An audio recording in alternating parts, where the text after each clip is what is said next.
तो बहुत important question आ रहा है आज का कि एक जो कॉलम रहता है उसको कितनी हाइट तक कास्ट कर सकते हैं हम।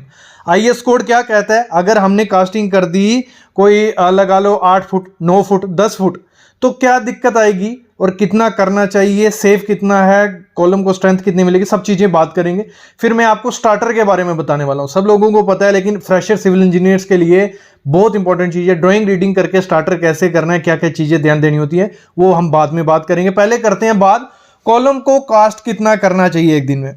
देखो आईएस कोड कहता है 1.5 मीटर तक या पकड़ लो 4 से 5 फीट तक आप दिन में कास्ट करते हो तो कुछ दिक्कत नहीं है, क्योंकि कोड ने जो कोड है जहां प्रैक्टिकली भी अगर आप 1.5 मीटर दूर से कंक्रीट को नीचे गिराओगे तो उसमें सेग्रीगेशन नहीं होती है। अभी सेग्रीगेशन क्या है? सेग्रीगेशन होता है कि आपका एग्रीगेट अलग हो जाएगा, स्लरी अलग हो जाएगी और वहां हनीकॉम्ब बन जाता है, जैसे आप सामने देख रहे हो। वो हमें बनने नहीं देना है। जब हनीकॉम्ब किसी चीज में बन जाता है उस चीज की 50% स्ट्रेंथ कम हो जाती है, तो वो चीज हमें करने नहीं देनी है। तो 1.5 मीटर अगर हम करते हैं तो खर्चा बढ़ जाता है, क्योंकि हमें बार बार लिफ्ट उठानी पड़ेगी, शटरिंग दोबारा करनी पड़ेगी। तो क्या दिक्कत है, क्या करें इसमें? तो पहले तो चीज, अगर सही प्रोसीजर फॉलो करना है तो दिन में 1500 mm जहां 1.5 फीट 1500 mm जहां 3 से 5 फीट तक कंक्रीट करो और फिर उसको फर्मे को उठाओ और नेक्स्ट लिफ्ट करो।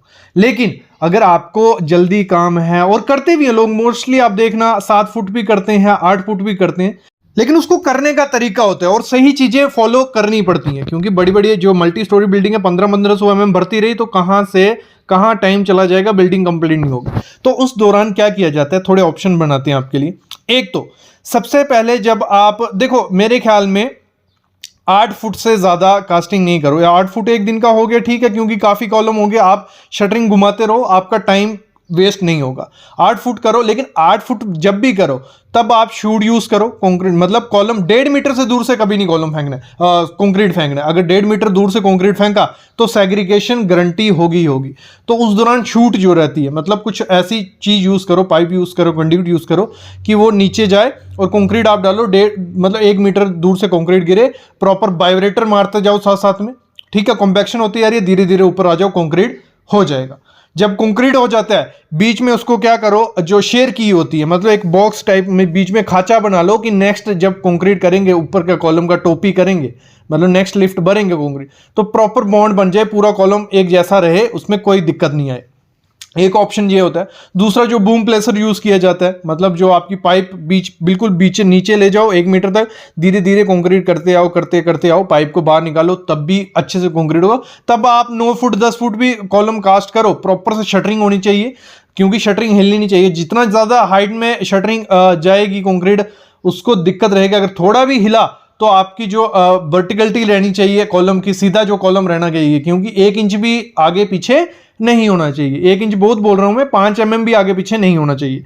तो वो शटरिंग पे ध्यान देना पड़ता है। तीसरा जो होता है कि शटरिंग उस हिसाब से होती है, विंडो बनाई जाती है, मतलब हर 1.5 मीटर में कॉलम में विंडो बनाई जाती है कि 1.5 मीटर में कंक्रीट डाला, फिर विंडो बंद की, फिर ऊपर का कंक्रीट किया। ये प्रोसीजर भी होता है। मतलब सब कुछ निकाल के एक ही चीज आती है, दिन में आप 1.5 मीटर से ज्यादा या 5 फुट से ज्यादा कॉलम कास्ट नहीं करना, अगर सही तरीके से करना है। अगर करना है तो आपको जो चीजें मैंने कहा कि आपको ये फॉलो करनी है, तो उस तरीके से करोगे तो आपका कॉलम उसकी स्ट्रेंथ भी बनी रहेगी और वो सही से खड़ा भी रहेगा। ये चीजें ध्यान देनी होती है। ये बहुत इंपॉर्टेंट चीज थी कॉलम कास्टिंग की। तो अभी हम चलते हैं स्टार्टर। स्टार्टर क्या है? स्टार्टर बहुत इंपॉर्टेंट चीज है। अगर स्टार्टर आपने नहीं किया है कॉलम में, तो आपके कॉलम की पोजीशनिंग मेरे ख्याल में सही नहीं रहती है, प्रॉपर से शटरिंग नहीं होगी। और इसको और अच्छे से समझते हैं, मैं आपको साइड पे ले जाता हूं, साइड पे बताता हूं आपको लेके। स्टार्टर प्रोवाइड करने का तरीका क्या रहता है, इसमें क्या आपका रेफरेंस पॉइंट होता है, जो उधर से हम इसको फिक्स कर लेते हैं। एक मतलब लगा लो सेंटर लाइन रहती है हमारी कॉलम की बीच में से, जैसे आप देख रहे होंगे सामने डोरी मारी हुई है, और उससे हम प्लम बॉब से उसका एक फेस फिक्स कर रहे हैं। ये मैं बाद में थ्योरेटिकल वे से बताता हूँ, पहले आपको साइड विजिट दिखा दूँ कि कैसे कैसे करते हैं, इसको भरते कैसे हैं, क्या है। देखो अभी डोरी से प्लम बॉब नीचे मारा तो हमारा एक फेस फिक्स हो गया, और ये डोरी कहाँ से आ रही है, कोई रेफरेंस पॉइंट पकड़ा है। जैसे देखो इस डोरी के रेफरेंस से इसका फ्रंट फेस फिक्स किया जा रहा है। देखो मतलब लेबर उसके डोरी के थ्रू देख रहा है कि वो जो नीचे स्टार्टर की शटरिंग की जा रही है वो उसके फेस में है डोरी के कि नहीं, ये इससे किया जा रहा है। और मतलब देखा जाए तो आपका जो स्टार्टर की हाइट होनी चाहिए वो 75 mm से ज़्यादा ही होनी चाहिए। मतलब 75 mm से ज़्यादा नहीं, कम नहीं होनी चाहिए। मतलब 3 इंच या आपकी 4 इंच का स्टार्टर होना ही होना चाहिए। ये चीज़ आपको ध्यान देनी होती है जब भी आप स्टार्टर कराओ। ठीक है, ये हो गया। आपको अगर एज ए सिविल इंजीनियर जब आप स्टार्टर करवा रहे हो तो आपको क्या क्या चीज़ें चेक करनी है। पहले तो मेजरमेंट चेक करनी है। मैं ये थ्योरेटिकल पार्ट आपको जब बताऊंगा उसमें सब फिर से बताता हूँ, लेकिन मैं आपको ये बता देता हूँ। सबसे पहले आपको मेजरमेंट चेक करनी है कि जो आपका स्टार्टर है, अगर कॉलम है 900 बाई 900 का, तो आपको प्रॉपर 900 बाई 900 का जो स्टार्टर बनाया गया है नहीं बनाया गया है वो देखना है।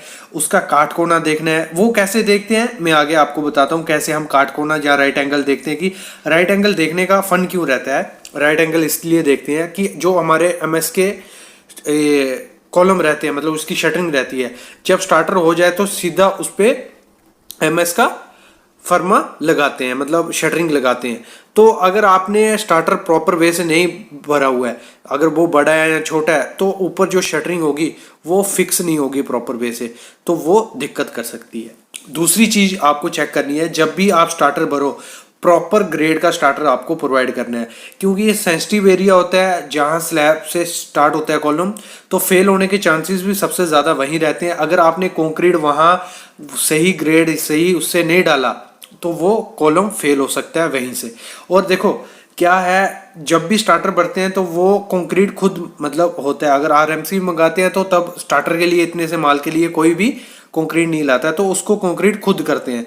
तो उस दौरान कॉन्ट्रैक्टर वगैरह बहुत ज़्यादा गलती कर देते हैं मिक्स डिज़ाइन में, और वो सेक्शन बहुत ज़्यादा वीक हो जाती है। ये ध्यान भी आपको एज ए सिविल इंजीनियर देना ही देना है, और उसको प्रॉपर वे से आपको फिल करना है। क्योंकि ये नहीं सोचना है कि छोटा सा एरिया तो कोई दिक्कत नहीं है, उसको प्रॉपर से वाइब्रेट करना है, अच्छे से ठोक ठाक के अच्छे सा उसका वॉइड्स खत्म करने हैं।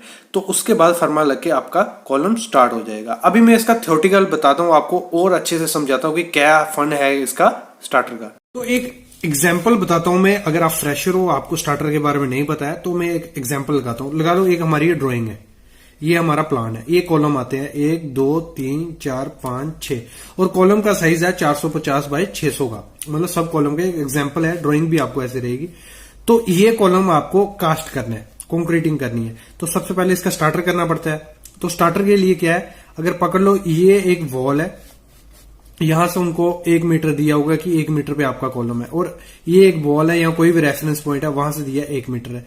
तो क्या करोगे आप, यहां से टेप नाप के आप इसका ये फेस आ जाएगा, यहां से टेप करोगे ये फेस आ जाएगा, तो यहां आपका इजिली स्टार्टर हो जाएगा। मेरे का बताने का क्या फन था, इस एक रेफरेंस से हम किसी भी चीज का स्टार्टर कर सकते हैं। नहीं तो जो ड्राइंग रहती है उसमें क्या दिया रहता है, ग्रिड लाइंस दी रहती हैं, तो ग्रिड लाइन के भरोसे भी हम करते हैं। इसको हम सेंटर लाइन मेथड बोल रहे हैं। तो अगर आपको इसका स्टार्टर करना है तो क्या होगा, यहां से आपका रेफरेंस है तो 1 metre plus 2 metre plus 3 metre, तो यहां से 3 मीटर हम लंबी टेप करेंगे तो ये फेस मिल जाएगा। तो एक कॉलम का फेस मिल गया, और इस फेस के लिए हम ये दीवार आ रही है जो 1 मीटर, तो 3 मीटर यहां से आएंगे, 1 मीटर यहां से आएंगे, तो हमारा ये स्टार्टर इसका हो जाएगा। और इसको हम स्टार्टर जब फिक्स कर लेंगे उसके बाद हम जब इसमें फॉर्म वर्क लगाएंगे, शटरिंग करेंगे, तो वो एक सुरक्षित वे हो गया। मतलब कॉलम के हिलने के चांसेस बहुत ज्यादा कम हो जाते हैं और पोजीशन पे रहने के चांसेस बहुत ज्यादा होते हैं। अगर आप शटरिंग मगर स्टार्टर करके नहीं करोगे कॉलम, तो उसके पोजीशन से खिसकने के चांसेस काफी ज्यादा हो जाते हैं। एक ये चीज है। और मैंने कहा था काटकोना मतलब राइट एंगल कैसे, क्यों, देखो ये अगर स्टार्टर आपका राइट एंगल में नहीं हुआ तो इस पे जो फॉर्म वर्क होगी वो भी कॉलम भी टेढ़ा होगा, उसकी लोड बेरिंग कैपेसिटी भी कम होगी, लोड डिस्ट्रीब्यूट करने का मतलब उसकी वैल्यू भी कम होगी। तो हम स्टार्ट करते हैं इसका। तो एक काटकोना चेक करने के लिए ये बहुत ज्यादा इंपॉर्टेंट चीज है, काटकोना राइट एंगल, ये आपको साइड पे जाके काम आने वाली है तो ये 7th 8th की चीज है, 7th 8th में आपको पढ़ी होगी, लेकिन आपको वहां ध्यान में नहीं आएगी। तो ये आपका स्टार्टर है, तो इसका आपको राइट एंगल आप अगर चेक करोगे आपको ये चीज चाहिए। देखो कॉलम है हमारा 450 बाई 600 का, तो ये 600 का है, ये लेंथ ब्रेड्थ इसकी 450, तो ये हम इजिली निकाल सकते हैं राइट एंगल से। तो कैसे निकालेंगे, 450 का स्क्वायर 600 का स्क्वायर, ये 600 450 उसका अंडर रूट कर देना है सिंपल, और वो आ जाएगा आपका 749 mm। तो ये चेक करना है, अगर आपको ये 749 mm मिल रहा है तो ये आपका स्टार्टर डायमेंशन में प्रॉपर है, मतलब प्रॉपर उसकी मेजरमेंट है। देखो ये चीज मैंने थोड़ी आपको बता दी, रेफरेंस पॉइंट लेते हैं कैसे लेते हैं, लेकिन रेफरेंस पॉइंट आता कैसे है अगर हम बात करते हैं कि टोटल स्टेशन की हेल्प से। यहाँ एक ड्राइंग दिखाता हूं मैं फिर से आपको, थोड़ा ये पहले थ्योरेटिकल समझाता हूं, फिर जब मैं आपको साइड पे ले जाऊंगा मेजरमेंट करके दिखाऊंगा तो आपको कंप्लीट समझ आ जाएगा जो थोड़ा रह गया था। देखो जैसे हमने देखा था कि लेआउट में हमें रेफरेंस चाहिए होता है या हम टोटल स्टेशन से करते हैं, वैसे ही हमें स्टार्टर के टाइम भी या तो हमें कोई रेफरेंस चाहिए होगा या हम टोटल स्टेशन से एक पॉइंट मार देंगे। तो ये हमारा प्लान आ गया। ये जो सामने आप देख रहे हो ये हमारा है P1 कॉलम है, P1 कॉलम है, P1 कॉलम है। ये हमें मेंशन होता है कि कॉलम आपका कौन सा है। और इधर हम शेड्यूल में देख लेंगे अभी P1 कहाँ गया, ये रहा P1 कितने बाय कितने का कॉलम है, 450 बाय 450 का कॉलम है। हमें मिल गया कि कॉलम हमारा कितने का है। अभी आपको क्या करना है, मतलब इसका स्टार्टर करना है। हमने इस लाइन का करते हैं, चलो ये लाइन और ये लाइन का हमें स्टार्टर करना है। तो उसके लिए मैं एग्जांपल बनाई आपके लिए, आपका कुछ ऐसा दिखता है, ठीक है। मतलब ये नीचे की फुटिंग आ गई, इसके ऊपर हमें कॉलम बनाना है। तो हमें क्या करना पड़ता है, हमारे पास यहां तो कोई रेफरेंस नहीं है। अगर आपके पास यहां कोई दीवार है या कुछ भी है, उधर से रेफरेंस मिल जाएगा आपको कि 2 मीटर पे आपका ये पॉइंट आएगा, एक पॉइंट। तो यहां भी रेफरेंस होगा आपका कोई, तो यहां से 2 मीटर पे ये पॉइंट आएगा। अगर ये रेफरेंस नहीं है आपके पास, फिर आपको क्या करना पड़ता है, टोटल स्टेशन से पॉइंट मारना पड़ता है। और जिनको टोटल स्टेशन नहीं आता है वो इस पे वीडियोस हैं 5-6 हमारी, वो टोटल स्टेशन देख लो, इजीली सीख जाओगे कि टोटल स्टेशन कैसे चलाते हैं। तो टोटल स्टेशन की हेल्प से हम पॉइंट मार देते हैं, कोऑर्डिनेट नॉर्थिंग ईस्टिंग मार देंगे। तो वो है आ गई 3 पॉइंट हमें चाहिए काट कोने में। 3 पॉइंट मिल गए तो एक स्टार्टर हम यहां फिक्स करेंगे। जो स्टार्टर आपने साइड पे देखा ये शटरिंग के लिए, मतलब ये हमारी अगर लगा लो बोर्ड है, प्लाई बोर्ड, ऐसे फिक्स कर देंगे 450 बाय 450 का। ओके, ये हो गया। यहां पे भी हम ऐसे ही कर देंगे क्योंकि ये पॉइंट हमें पता है, हमने कोऑर्डिनेट इसके देखे कि कॉलम का एक कॉर्नर है 450 बाय 450। और यहां भी हम ऐसे कर देंगे 450 बाय 450 का। ये जब फिक्स हो जाएगा, इसको फिक्स करने के लिए यहां इधर एक और बना देते हैं, इधर एक और बना देते हैं। यहां भी कॉलम जो आएगा उसको कैसे फिक्स करेंगे, उसको फिक्स करने के लिए यहां से हम हमारी जो ड्राइंग होती है उसमें मेंशन होता है, मैं दिखा देता हूं आपको। हमारी ड्राइंग जो है इसमें मेंशन है कि कॉलम के सेंटर से दूसरे कॉलम का सेंटर कितने है, 3595। तो हमने ये वाला बना दिया, मतलब ये स्टार्टर। तो सेंटर इसका सेंटर सेम है। मतलब अगर हम यहां से स्टार्ट करते हैं, टेप मारना स्टार्ट करते हैं, टेप मारी हमने, ये फेस हमें मिल जाएगा कितना, 3580 मिल गया यहां से। फिर नेक्स्ट हम चेक कर लेंगे कि नेक्स्ट फेस कितने पे है। नेक्स्ट है 3580, फिर से तो 3580। ऐसे करते करते हमें ये लाइन, मतलब ये फेस हमें पता चलता जाएगा। और इस फेस के लिए हमें क्या करना है, ये जो फेस होगा इसके लिए हम यहां डोरी जो होती है, मैं आपको प्रैक्टिकली भी अभी साइड पे दिखाऊंगा कैसे करेंगे। यहां डोरी बांध देंगे और दोनों इसकी लाइन देख लेंगे कि प्रॉपर एक लाइन में है कि नहीं है। और ऐसे ऐसे के लिए हमने डिस्टेंस नाप लिया। और इधर के लिए हम जब जाएंगे तो यहां से हमें डिस्टेंस दिया होगा ड्राइंग में, जैसे मैं आपको दिखा देता हूं। तो यहां से हमें डिस्टेंस दिया 3225। तो हम यहां से 3225, इस फेस से 3225 यहां नाप लेंगे। और इधर से आगे हमें दिया होगा डिस्टेंस, वो भी ड्राइंग में मेंशन होगा। तो हमने दिया है 4837, तो वो हम 4837 यहां से नाप लेंगे। और इसकी लाइन कैसे देखने की, प्रॉपर लाइन में है कि नहीं। यहां डोरी बांधेंगे और यहां डोरी बांधेंगे और यहां देख लेंगे और इसको हम नाप लेंगे प्रॉपर 450 बाई 450 का है कि नहीं। ये प्रोसेस रहता है पूरा आपका किसका, स्टार्टर लगाने का। अभी मैं प्रैक्टिकली आपको दिखाता हूं। बाकी मतलब इसमें क्या होगा, आपको कोई भी 4 कॉर्नर ले लेने। एक अगर हमें पूरे स्टार्टर करने हैं, ये हमारे पास कॉर्नर होगा एक पॉइंट, ये पॉइंट होगा, ये पॉइंट होगा, तो हम चारों तरफ डोरी बांध देंगे और इसका इजीली हो जाएगा। अगर हम ड्राइंग की हेल्प से मैं आपको समझाऊंगा, अगर वहां नहीं समझ आया, मतलब आपको मेरे को ये पॉइंट टोटल स्टेशन से मार दिया, मेरे को पता है एक पॉइंट ये मार दिया, एक ये मार दिया। तो इधर हम एक फिक्स कर देंगे 450 का, साइड एक 450 का, और इसको ऐसे कर देंगे। इधर पॉइंट मारा, इधर से 450, इधर से 450, ये काटकोना बन जाएगा। फिर हम यहां से डोरी बांधेंगे और ये डिस्टेंस के हिसाब से चलते जाएंगे आगे आगे आगे। ऐसे ऐसे करते हैं हम पूरा स्टार्टर कर सकते हैं। अभी मैं आपको प्रैक्टिकली दिखाता हूं कि कैसे हम प्रैक्टिकली करते हैं। तो देखो इसमें हमने जो कॉर्नर्स थे वहां टोटल स्टेशन से कोऑर्डिनेट मार दिए। फिर हमने एक फिक्स कर लिया, जैसे सामने आप देख रहे हो एक फिक्स हो गया। उधर से हमने जो डोरी है, रेड कलर की आपको डोरी दिख रही है, ये डोरी मार ली और इसको हमने कायम कर लिया, इस स्टार्टर को कायम कर लिया। कैसे कायम किया, मतलब इस डोरी के हिसाब से, इधर पॉइंट था हमारा, पॉइंट के हिसाब से दोनों, ये मतलब ये स्टार्टर हमारा फिक्स हो गया।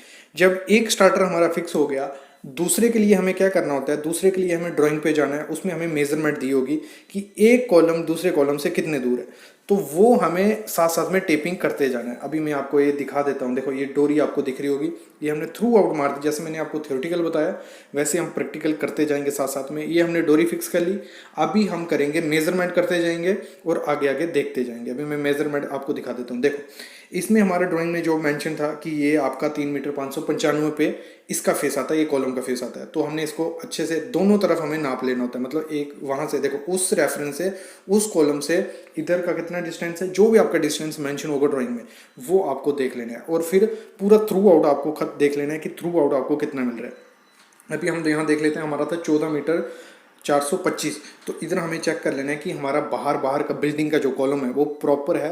अगर टॉलरेंस होता है 1-2 mm होता है, अगर बड़ी बिल्डिंग है तो कोई इशू नहीं है, लेकिन अगर 5 से 10 mm रहेगा तो काफ़ी इशू हो जाएगा। 5 से 10 mm होता वो 30 से 40 mm हो जाएगा और ब्रिक वर्क में काफ़ी ज़्यादा दिक्कत उसमें आएगी। तो ये टोटल प्रोसेस हमारा रहता है। मतलब एक बार हमने टेपिंग कर लिया, उसके बाद हम इसकी लाइन देखते हैं। लाइन कैसे देखते हैं, मतलब ऊपर से हमें देखना है कि जो डोरी हमने बांधी है, रेड कलर की जो डोरी देख रही है वो उसी पे आ रहा है कि नहीं, वो शटरिंग उसी डोरी पे है कि नहीं, क्योंकि वो डोरी हमारी पक्की हो गई है कि वो पॉइंट पे हमारी डोरी जा रही है। ऐसे हमारी हॉरिजॉन्टल लाइन ऐसे ही जाएगी। ऐसे ऐसे हम करते जाएंगे पूरा, मतलब उससे डिस्टेंस लेते जाएंगे ड्राइंग से और ऐसे ऐसे हमारा स्टार्टर आगे आगे होता जाएगा। मतलब हमें रेफरेंस पॉइंट चाहिए होता है, जहाँ एक कोऑर्डिनेट चाहिए होता है, उसकी हेल्प से हम पूरा लेआउट कर सकते हैं। तो स्टार्टर करने का इतना ही छोटा सा प्रोसेस होता है। उसके लिए आपको टेप रीडिंग आनी चाहिए, ड्राइंग पढ़ना आनी चाहिए और थोड़े बहुत आपको स्किल आनी चाहिए। उसके बाद हम क्या करते हैं, जो हमारा स्टार्टर भरा होता है उसको प्रॉपर से कंक्रीटिंग उसकी कर देते हैं। जो भी ग्रेड हम कॉलम में यूज़ करेंगे वही आपको वहाँ स्टार्टर में यूज़ करना है। और उसमें शेयर की आपको ज़रूर बनानी है। शेयर की पे अगर वीडियो चाहिए तो कमेंट करना, ले आऊँगा फिर से। शेयर की बना लेनी है, क्योंकि जो भी जॉइंट होगा वो प्रॉपर से ऊपर जो कॉलम आएगा उससे बन जाएगा। और फेलियर होने के चांसेस सबसे ज़्यादा कहाँ, स्टार्टर से होते हैं। तो स्टार्टर आपको प्रॉपर से बनाना है। जब ये दूसरे दिन कॉस्ट हो जाएगा, इसको खोल के इसके कॉलम का फॉर्म वर्क कर दिया जाएगा। शेयर की क्या होती है, देखो जो सामने आप खड्डे खड्डे देख रहे हो बीम में, ये प्रॉपर से की गई नहीं है, लेकिन कॉन्सेप्ट क्लियर हो जाएगा आपका। शेयर की हम प्रोवाइड करवाते हैं जहाँ भी हमारा जॉइंट आता है। आपने मोस्टली शेयर की सुनी होगी, आप जब डिग्री कर रहे होंगे अपनी, तो उधर रिटेनिंग वॉल का जब हम डिज़ाइन करते हैं तो उसमें हम नीचे में शेयर की प्रोवाइड करवाते हैं। वो क्यों, मतलब एक बॉन्ड बनी रही, मतलब जैसे एंकरेज चाहिए होती है ना, वही काम शेयर की यहाँ करती है। जब दूसरा कंक्रीट होगा इस कॉलम में, जैसे आप कॉलम देख रहे हो सामने, स्टार्टर हो गया, स्टार्टर के बाद यहाँ कॉलम किया जाता है, तो कॉलम का जो कंक्रीट होगा दूसरे टाइम वो अच्छे से बॉन्ड बना पाए, नीचे फेलियर के चांसेस डिक्रीज कर पाए। क्योंकि सबसे ज़्यादा फेलियर के चांसेस कॉलम के कहाँ होते हैं, नीचे में।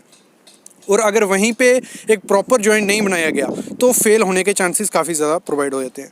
तो यहाँ हम शेयर की प्रोवाइड करते हैं। और शेयर की का आप कैसे किस वे में रख सकते हो, देखो हम उसकी लेंथ आप 150 बाई और डेप्थ उसकी 100 mm रख सकते हो, कि प्रॉपर से जब दूसरा कंक्रीट हो एक अच्छी सी बॉन्ड उसमें बन जाए। तो यही पर्पस रहता है शेयर की का, कि हम क्यों प्रोवाइड करते हैं। एक मतलब जब हाँ हमारा जॉइंट आता है वहाँ प्रॉपर जॉइंट अच्छे से हो पाए, इसलिए हम शेयर की वहाँ प्रोवाइड करते हैं। ये हो गया शेयर की का कॉन्सेप्ट। अगला हम बढ़ते हैं टाई रोड की तरफ। तो टाई रोड क्या हुई हमारी, टाई रोड जैसे सामने आप देख रहे हो, मतलब हम कॉलम की शटरिंग के लिए यूज़ करते हैं या किसी भी चीज़ की शटरिंग होती है, शेयर वॉल की शटरिंग हो गई, तो उसमें हमारा जब कंक्रीट होता है तो लोड काफ़ी ज़्यादा होता है। तो जो शटरिंग है उसको एक अच्छे से प्रॉपर वे से पकड़ने के लिए हम मोस्टली टाई रोड यूज़ करते हैं। जैसे आप सामने देख रहे हो 16 mm टाई रोड है। ये हर एक अलग अलग डाया की टाई रोड आती है।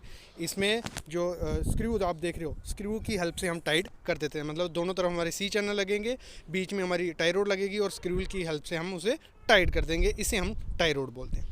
अगली जो चीज़ है, अगली मैं बताने वाला हूँ स्टार्टर का वॉल्यूम निकालने के लिए सिंपल फार्मूला है जो हम 8th से पढ़ते आ रहे हैं, उसकी हेल्प से हम निकाल पाते हैं कि कैसे हम कोई भी सर्कुलर चीज़ है उसमें कितना कंक्रीट लगेगा, वो हम उसकी हेल्प से निकाल पाते हैं। जैसे आप सामने देख रहे हो, ये हमारा 900 mm का सर्कुलर कॉलम है। तो हमें सिंपल क्या करना है, जो हमारा नॉर्मल फार्मूला रहता है पाई आर स्क्वायर एच करना है। 3.14 मल्टीप्लाई बाई आर हमारा क्या आएगा, रेडियस हमारा ये 900 का कॉलम है, तो 0.450 इंटू 0.450 इंटू एच, हाइट क्या होगी हमारी 100 mm का हम हाइट स्टार्टर भर रहे हैं। तो उसकी हेल्प से हम ये इसका वॉल्यूम निकाल देंगे कि हमारा 0.110 कंक्रीट MQ माल लगेगा या एक बोरी का माल, जैसे भी जो भी कंक्रीट आता हो इसकी हेल्प से हम निकाल सकते हैं। काफ़ी कमेंट्स आ रहे थे इस टॉपिक पे। अगली चीज़ क्या है, जो हम स्टील की वीडियो में डाल रहा था, स्टील की चेकलिस्ट बीम की, तो उसी दौरान सेकेंडरी बीम और प्राइमरी बीम का मैंने कॉन्सेप्ट लाया था। तो उस समय बीम को अच्छे से हम समझ नहीं पा रहे थे, लेकिन अब क्या है, वो स्लैब खुल चुकी है। तो नीचे से आप देख सकते हो कि सेकेंडरी बीम क्या है, हमारा प्राइमरी बीम क्या है। तो जो बड़ा बीम आप देख रहे हो उसके ऊपर हमारा जो रेस्ट किया है वो हमारा सेकेंडरी बीम है। मतलब जो लोड प्राइमरी बीम, जो सेकेंडरी बीम पे लोड आएगा, स्लैब का लोड हमारा सेकेंडरी बीम पे जाएगा, वो सेकेंडरी बीम से लोड ट्रांसफ़र हो जाएगा हमारा प्राइमरी बीम पे, और प्राइमरी बीम से हमारा लोड कॉलम के थ्रू नीचे फुटिंग में और सॉइल में चला जाएगा। तो ये होता है। और सामने आपको मैं दिखा भी देता हूँ कैसे, अभी सामने आपको दिख रहा होगा एलिवेशन पूरा, ये टी बीम है हमारा। तो ऊपर स्लैब आ गई, नीचे बीम की लटक आ गई, और देखो बड़ा बीम जो दिख रहा है आपको, एक 900 बाई 1 मीटर का बीम है, उसके ऊपर जो बीम है 300 बाई 450 का, वो उसके ऊपर रेस्ट कर रहा है। और 300 बाई 450 का जो बीम है उसके ऊपर एक और छोटा बीम आ रहा है 230 बाई 400 का, वो उसके ऊपर रेस्ट कर रहा है। तो इधर से हमारा कंसेप्ट क्लियर हो गया कि जो हमारा प्राइमरी बीम क्या है, सेकेंडरी बीम क्या है। इसका डिज़ाइन आपने अपने बीटेक के टाइम किया होगा, जहाँ ऐसे कॉलेजेस में पढ़ा होगा। तो ये चीज़ रहती है, वही हमारा क्लियर हो गया कि प्राइमरी से सेकेंडरी से प्राइमरी, प्राइमरी से कॉलम के थ्रू हमारा लोड डिस्ट्रीब्यूट हो जाएगा। ये हो गया तीसरा कॉन्सेप्ट। अगला कॉन्सेप्ट अगर हम चलते हैं, अभी जो अगली चीज़ है हमारी वो है प्लास्टर का चेकिंग कैसे कैसे करते हैं सर, और डेप्थ कितनी है कैसे पता चलेगी। वो तो स्केल रहता है, वर्नियर स्केल से भी हो जाती है। बाकी जब डेप्थ के लिए मैंने एक पहले कॉन्सेप्ट बनाया था, जब हम चेकलिस्ट कर रहे थे कि प्लास्टर कितना चढ़ाएं हम, कितनी दीवार पे प्रॉपर प्लास्टर आएगा, वो कैसे चेक करते हैं, वो वीडियो आप देख सकते हो। उसमें पता चल जाएगा कि प्लास्टर की थिकनेस कितनी आ रही है। पहले जब एक बार प्लास्टर हो जाता है उसको हम चेक कैसे करते हैं, सामने आप देख रहे हो, एक फंटी की हेल्प से हम चेक कर सकते हैं, डोरी की हेल्प से हम चेक कर सकते हैं कि प्रॉपर प्लास्टर हुआ है कि साउल में हुआ है। नहीं तो साउल से भी थोड़ा बहुत आप चेक कर सकते हो, लेकिन प्रॉपर हम फंटी को चारों तरफ घुमा के उसके साइड पे गैप देख सकते हैं कि कहाँ पे गैप आ रहा हो। तो उधर से हमें आइडिया लग जाता है कि कितना ज़्यादा प्लास्टर में गैप है। मतलब 1-2 mm है तो एक्सेप्टेबल है, लेकिन अब कभी ज़्यादा हो तो वो एक्सेप्टेबल नहीं होता। इस जो सामने फंटी देख रहे हो, इसकी हेल्प से हम चेक करते हैं। ये क्वेश्चन आपके द्वारा पूछा गया कमेंट में। अगला जो क्वेश्चन पूछे गया आपकी तरफ से कि डोवल क्या होते हैं और प्रॉपर अच्छा केमिकल कौन सा है उसको यूज़ करने के लिए। तो डोवल होता है क्या? डोवल वो है हमारा पुराना कॉन्क्रीट सरफेस है, उधर हमें एक्सटेंशन करनी है, नया कुछ बनाना है। मतलब आगे लगा लो 2 रूम आपने बना के रखे हैं, स्लैब वहीं तक है और आगे आपको स्लैब करनी है, तो सरिया क्या करेंगे? तो उसमें हम डोवल यूज़ करते हैं, ग्राउट करते हैं, डोवल्स होल करके उसमें हम सरिया डालते हैं। और सरिये के लिए अच्छा केमिकल कौन सा है? फिशर केमिकल, सामने आप जो देख रहे हो, जहाँ हिल्टी केमिकल वो भी आता है। और डोवल हम उसे बोलते हैं, मतलब हमारा जैसे क्या होता है, कॉलम हो जाते हैं हमारे और बीच में हमारा लिंटल हमें डालना होता है और लिंटल का सरिया हमने प्रोवाइड नहीं किया होता, तो वहाँ हम होल करके लिंटल का सरिया ग्राउट करते हैं और फिर वहाँ हमारा वो प्रोसेस पूरा लिंटल का किया जाता है। तो डोवेल क्या हुए, मतलब किसी चीज़ की कंस्ट्रक्शन के आपको एक्सटेंशन करनी है, वहाँ स्टील बार नहीं है तो आप वहाँ स्टील बार लाओगे, उस प्रोसेस को हम डोवेल बोलते हैं। जहाँ हम पहले ही कंस्ट्रक्शन के टाइम ही डोवेल छोड़ देते हैं, एक्सटेंड करके सरिया अल्टरनेट करके छोड़ देते हैं कि बाद में हम उसे यूज़ कर सके, तो वो हमारा डोवेल हो गया। और अच्छा केमिकल कौन सा है हमारा? फिशर या हिल्टी का आप यूज़ कर सकते हो, वो अच्छा केमिकल मार्केट में अवेलेबल है।